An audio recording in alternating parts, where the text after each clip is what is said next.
Hey, welcome back everybody. Welcome back to my channel. Amused Jester. My name is Junior. Today we're going to be reviewing the Razor Crest. No, not the Razor Crest. The ATST and Chewbacca. Forget about that Razor Crest in the background. You don't see it. We're not going to be reviewing that today. It's going to be a little bit while. I need to get rid of the other stuff that's been sitting on my pile. And a lot more stuff is coming soon. So we need to get rid of the older stuff first before we get to the Razor Crest. This is the ATST and Chewbacca. This is the last of the stuff that I got from Amazon.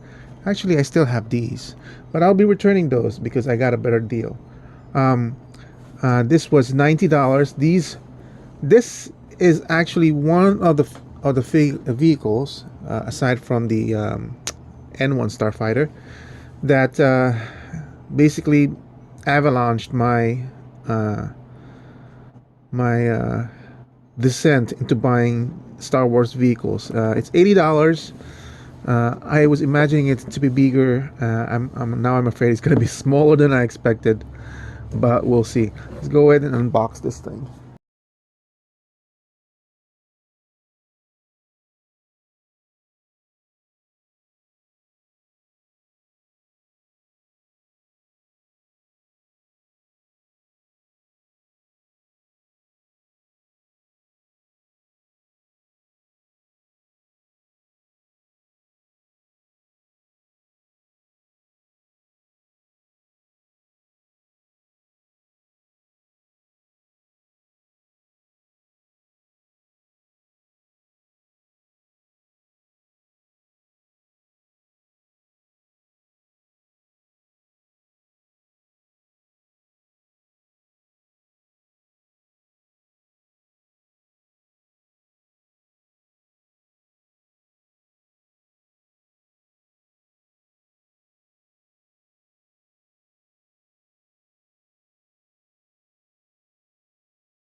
All right, so there it is, out of the box, and my first impressions are kind of disappointed. I don't know, man. Oh my gosh.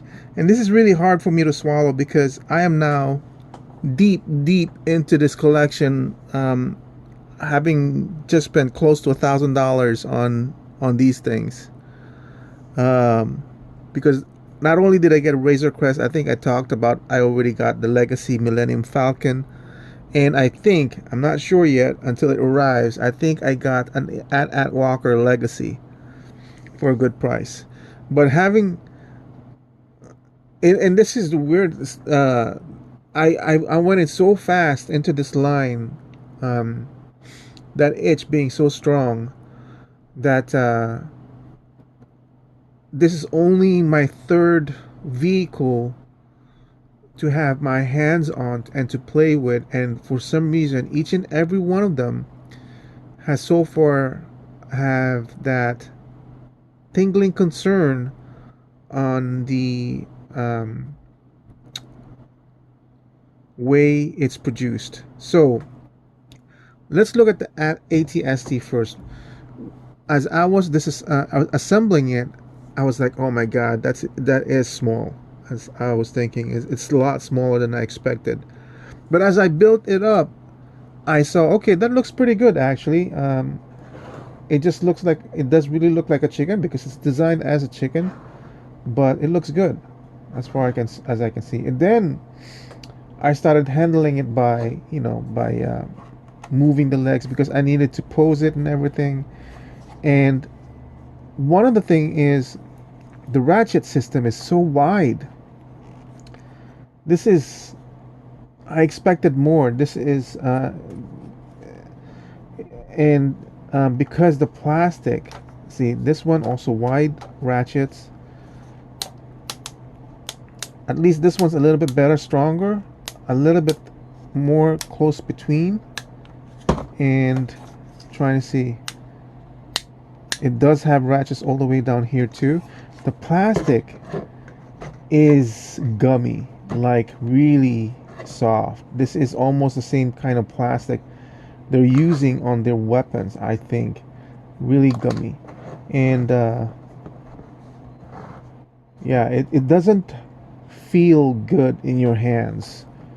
And then as I was putting it together, I noticed that they have this waffling going on, and that's like, oh, why did they do that? Because this lower leg is pretty good, it's pretty solid. So why would they do that for this one? Why couldn't they just add that little bit of solidness to it?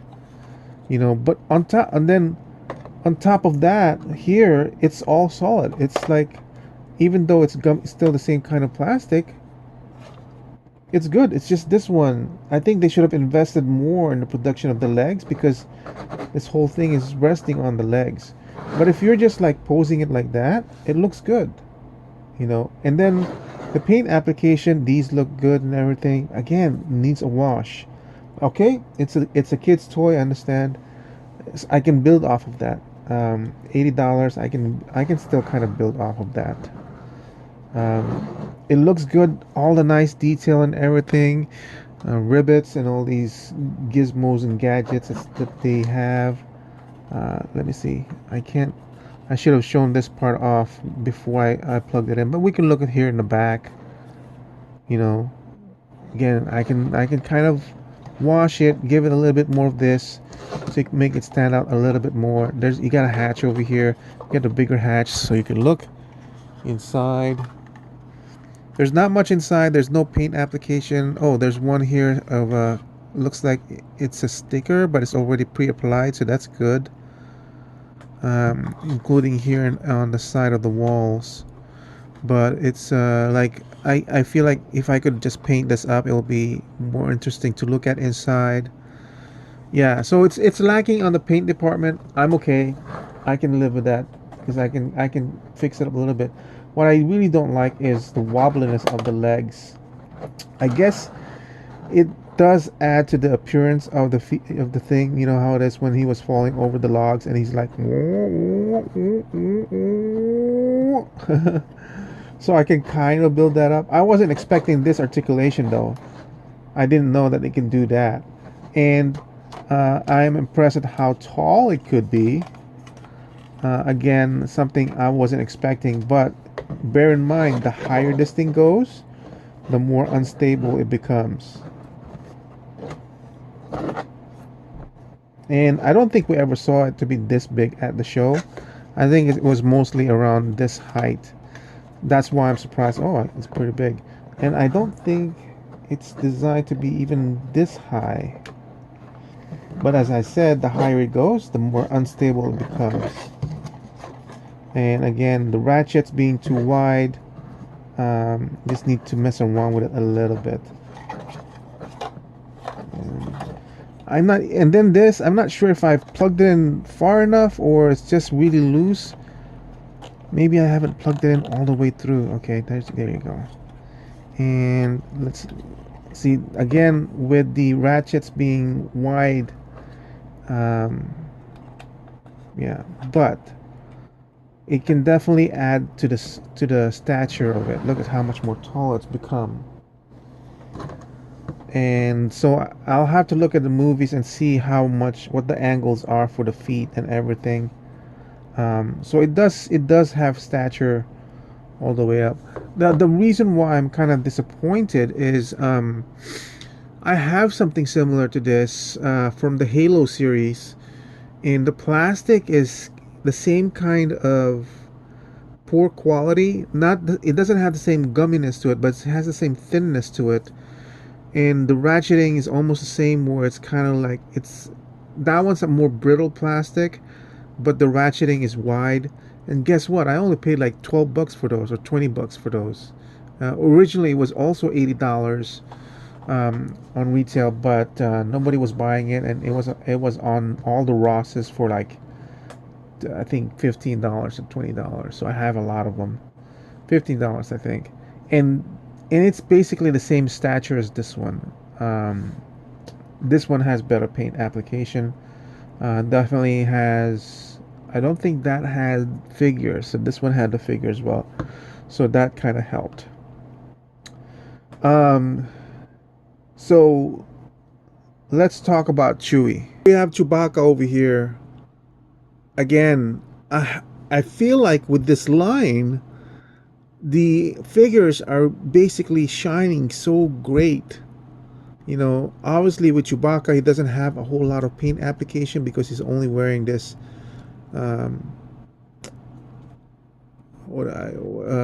bandolier, and it's well painted enough. Actually, if you look at here on the side, you can see it's more painted over there. But the Chewbacca figure in itself, it's all just brown and a little bit of darkness or gray, but the face just steals it for me. Look at that. What's amazing to it for me is that you don't even see the eyes. All you need to see is the mouth and the teeth. And yeah, it's not the white of the teeth is not like splotched all over. It stays within the boundaries of the teeth itself. So that's amazing. You have the articulation, which I already know I'm gonna like. For the hands, looks like he only has a swivel, no up and down motion as far as I can see. Yeah, that's all it is. And you have that, and then you have, look at that range of movement for the torso. And that's just on the lower movement. The upper one is not even being activated. So articulation, look at that. Chewie can do the ballet. There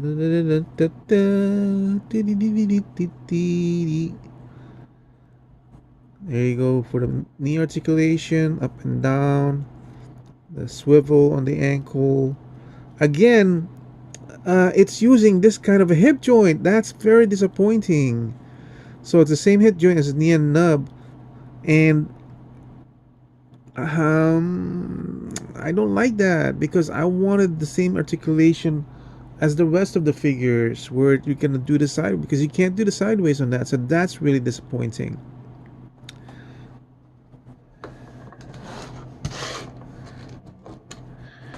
As for the guns, I have no idea how this works, because I think this is supposed to be somewhere here or in between this slot right there.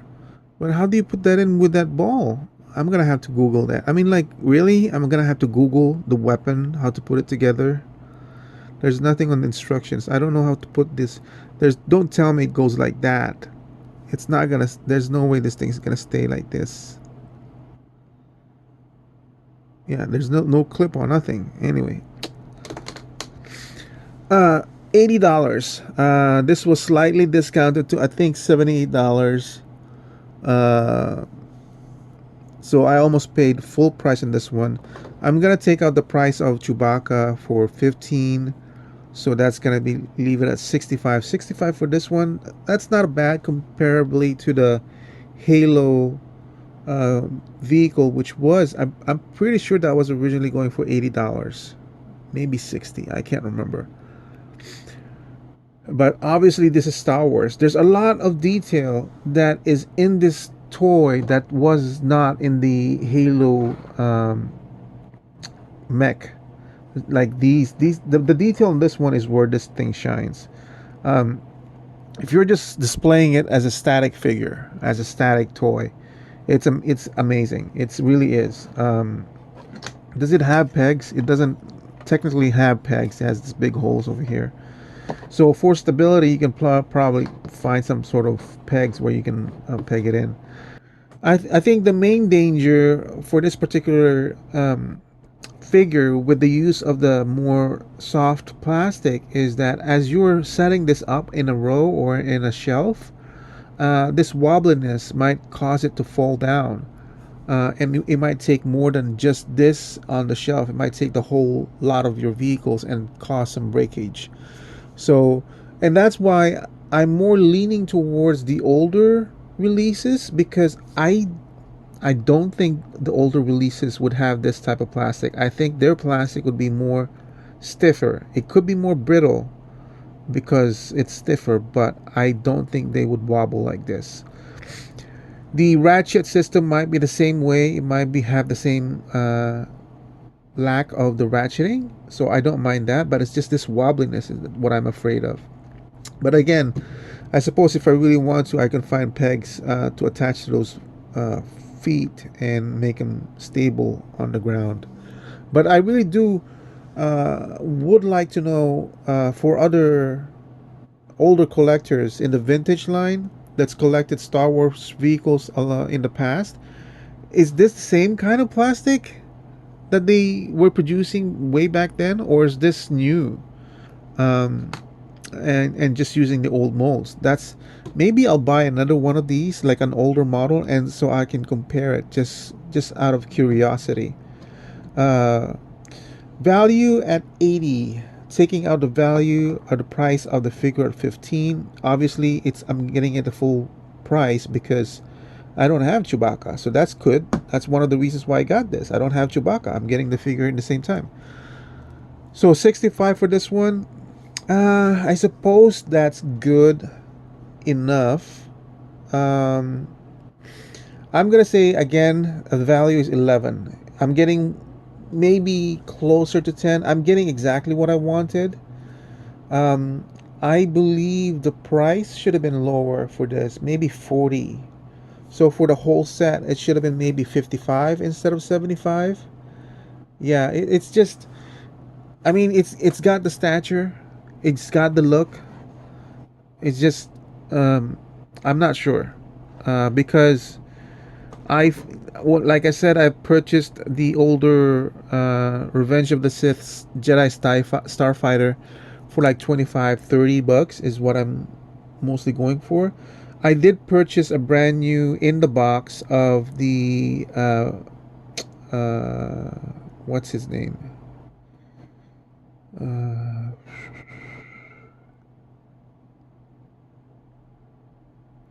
I can't remember his Sith name. It's Ben Solo's, the one that was in the last Skywalker, the last Jedi. Is that what it is?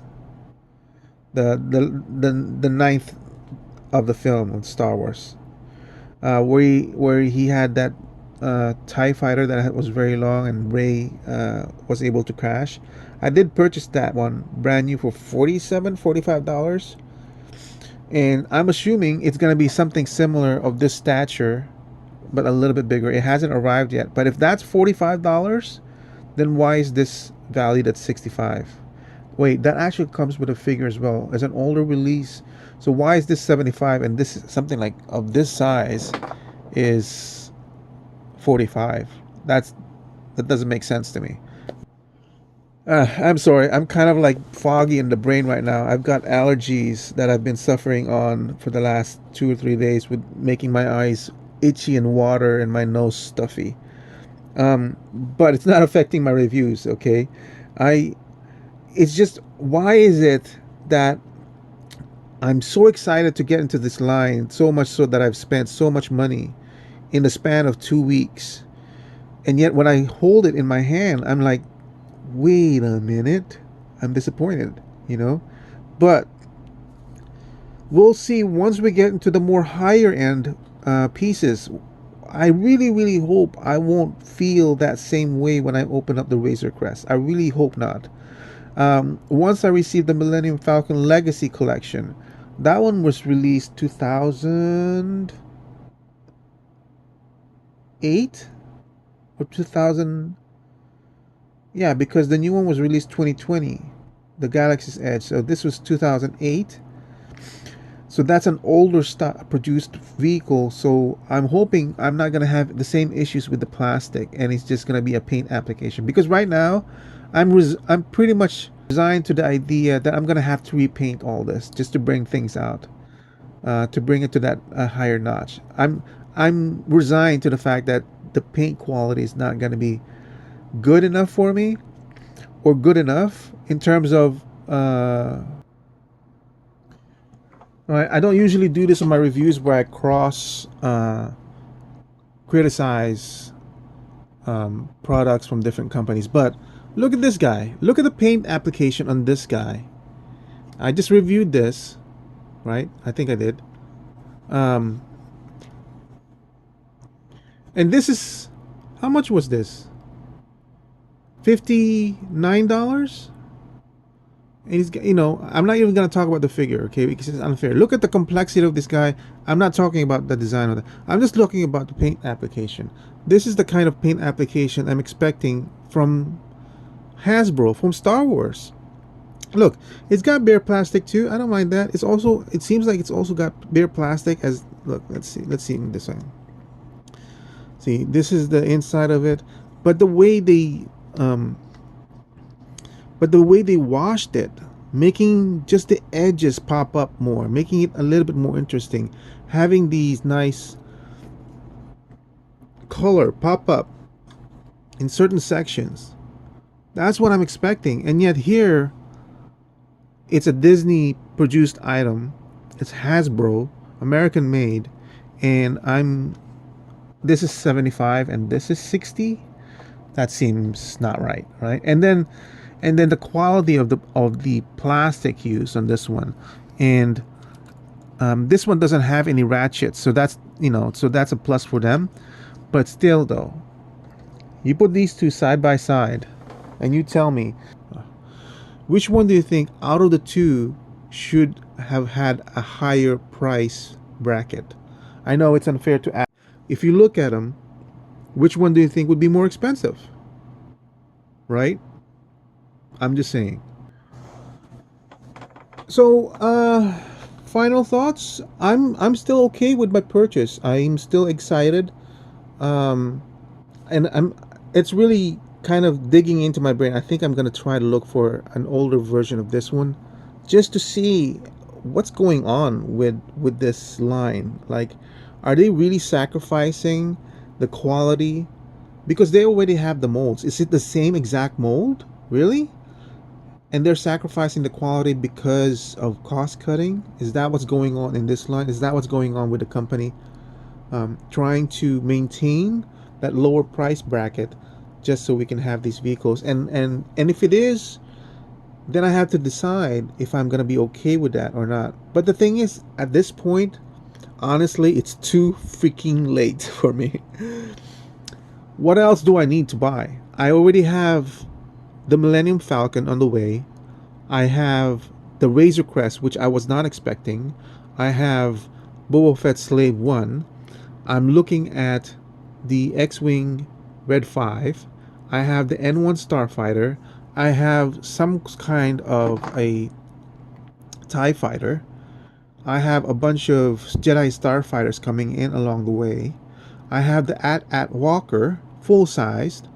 The 24 feet high, 21 feet high legacy version coming in. I hope I don't get scammed for that because it was such a good deal. And the seller had no feedback whatsoever. In the next coming week or so, you'll find out as an update if I got scammed or not, or if I got a good deal. I don't know. But anyway, it's too late for me. I'm already, what else am I going to decide? But still, I want to okay, my final thoughts. Will I buy another one of this? Because I feel like this needs to be like 3 or 4 if you want to display them. Will I buy another one of this at full price? Answer, no. That's a very short answer. I can explain everything else. I can explain things away. But I would rather buy this older version of this if it's the same one at half the price. I feel like I would be more comfortable if I were to pay $40 on this one, $45. Obviously, I don't care about the figure anymore because I have the figure, so I don't need to buy this at full price. At this point, I need to be looking at $65 to $50 if it's brand new in the box. So that it's I am not devaluing the original for me, because I still feel that I got what I paid for, but why would you buy multiples of this and you'll be getting multiples of Chewbacca? Wouldn't you rather buy multiples of this and getting an ATST driver along with it? So I can't do that. Thank you for watching. Stay tuned for more reviews. More reviews coming soon. Bye.